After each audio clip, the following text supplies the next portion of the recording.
Hi ನಮಸ್ಕಾರ. ನನ್ನ ಹೆಸರು ತನು ಅಂತ. ನಾನು ಡಾಕ್ಟರ್ ವಿದ್ಯಾಲಕ್ಷ್ಮಿ ಅವರ ಹತ್ರ ಆಯುರ್ವೇದ ಮೆಡಿಸಿನ್ ತಗೊಂಡಿದ್ದೆ. ನನಗೆ ಸಾಕಷ್ಟು ಆರೋಗ್ಯ ಸಮಸ್ಯೆಗಳು ಕಾಡ್ತಾ ಇತ್ತು. ಆ ಸಂದರ್ಭದಲ್ಲಿ ನಾನು ಅಲೋಪತಿಕ್ ತಗೊಂಡು ಸಾಕಷ್ಟು ಸಫರ್ ಆಗಿದ್ದೆ. ಯಾವುದೇ ರೀತಿ ರಿಸಲ್ಟ್ ಕೂಡ ಬಂದಿರಲಿಲ್ಲ.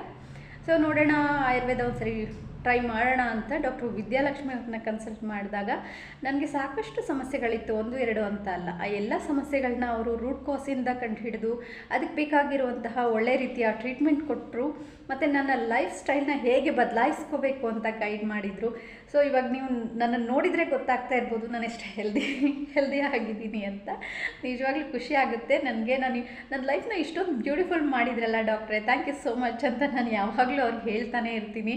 ಐ ಲವ್ ಯು ಡಾಕ್ಟ್ರೆ, ನೀವು ನನ್ನ ಲೈಫ್ನ ತುಂಬಾ ಬ್ಯೂಟಿಫುಲ್ ಮಾಡಿದ್ರಿ ಅಂತ ಅವಾಗವಾಗ ನಾನು ಹೇಳ್ತಾ ಇರ್ತೀನಿ. ಬಿಕಾಸ್ ನನಗಂತೂ ತುಂಬ ಖುಷಿ ಇದೆ.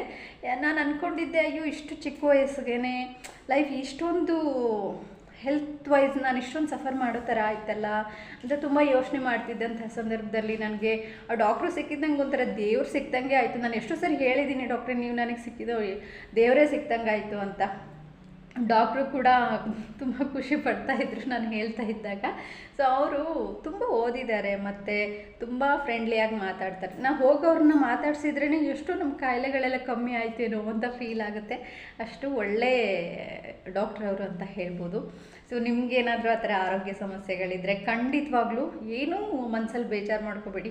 ಅಲ್ಲಿ ಟ್ರೀಟ್ಮೆಂಟ್ ವರ್ಕ್ ಆಗಲಿಲ್ಲ, ಇಲ್ಲಿ ವರ್ಕ್ ಆಗಲಿಲ್ಲ ಅಂತೆಲ್ಲ. ಒಂದು ಸರಿ ನೀವು ಡಾಕ್ಟರ್ ವಿದ್ಯಾಲಕ್ಷ್ಮಿ ಅವ್ರನ್ನ ಕನ್ಸಲ್ಟ್ ಮಾಡಿ, ಖಂಡಿತ ನಿಮಗೆ ಪಾಸಿಟಿವ್ ರಿಸಲ್ಟ್ ಬರುತ್ತೆ. Thank you so much.